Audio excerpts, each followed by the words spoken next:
Hi everyone. Wipe up and wipe down meaning നോക്കാം. തുടച്ച് വൃത്തിയാക്കുക എന്നാണ് ഇതിൻ്റെ മീനിങ്. വൈപ്പ് അപ്പ് ഉപയോഗിക്കുന്നത് നമ്മൾ എന്തെങ്കിലും ഒരു സാധനം നമ്മുടെ കയ്യിൽ നിന്ന് വീഴുകയോ, പാലാകാം, കോഫിയാകാം, എന്തെങ്കിലും തറയിൽ വീഴുകയോ ടേബിൾ വീഴുകയോ ചെയ്യുന്ന സമയത്ത് ആ വസ്തുവിനെ വൃത്തിയാക്കാൻ വേണ്ടി ഉപയോഗിക്കുന്നതാണ് വൈപ്പ് അപ്പ്. ഉദാഹരണത്തിന് എൻ്റെ കയ്യിൽ നിന്ന് ഇപ്പോൾ കോഫി താഴെ വീഴുന്നു. അപ്പോൾ പറയുകയാണ് wipe up the coffee, coffee വൃത്തിയാക്കുക. വൈപ്പ് അപ്പ് ദ മിൽക്ക് വൃത്തിയാക്കുക. വൈപ്പ് അപ്പ് ദ ക്രംസ്, അതായത് ബിസ്ക്കറ്റിൻ്റെയും ബ്രെഡിൻ്റെയൊക്കെ പൊടി ഉണ്ടല്ലോ, അതിനെ വൃത്തിയാക്കുക എന്ന് പറയുകയാണ്. അപ്പോൾ വൈപ്പ് ഡൗൺ എന്താണ്? വൈപ്പ് ഡൗൺ എന്ന് പറയുമ്പോൾ ഒരു എൻ്റെ സർഫസ് ക്ലീൻ ചെയ്യുന്നതാണ് wipe down. Wipe down the window clean ചെയ്യുക. Wipe down the blackboard വൃത്തിയാക്കുക, തുടച്ച് വൃത്തിയാക്കുക.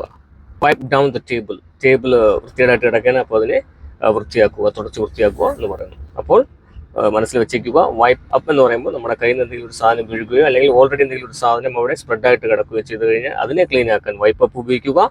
ഒരു എൻ്റെ സർഫസ് ക്ലീൻ ചെയ്യാൻ വേണ്ടി വൈപ്പ് ഡൗൺ ഉപയോഗിക്കുക.